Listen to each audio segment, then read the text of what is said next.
Emerging and re-emerging pandemics are continuing to affect people's standards of living, not only economically but also socially, as people lose loved ones and breadwinners.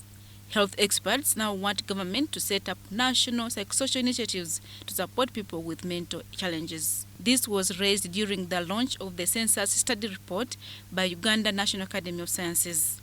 The study was entitled Finding Humanity in Uncertainty, Pandemic Preparedness and Response in Uganda. Usually when a pandemic or an epidemic happens in a community, everyone is affected. Whether or not you're infected, you still get affected. And usually the response is massive mental health breakdowns, including depressions and suicides.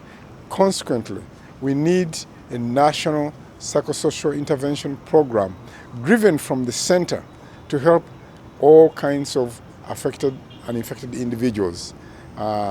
Some of these affections may be economic, like food production, jobs, and poverty, as we saw in the COVID-19 pandemic.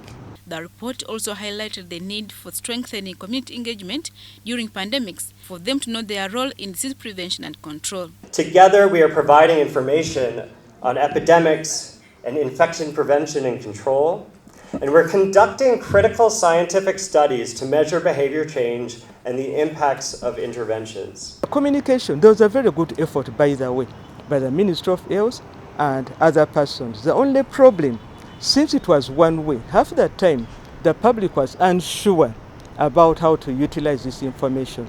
They were unsure about whether this information is what will lead to the control. So there was a bit of disconnect. It would have been better if there was more dialogue between the Ministry of Health, and I'm not talking about the top brass, but even the people on the ground in the ministry, talking to the population, interchanging ideas, listening to their concerns and so on, as opposed to a one-way street.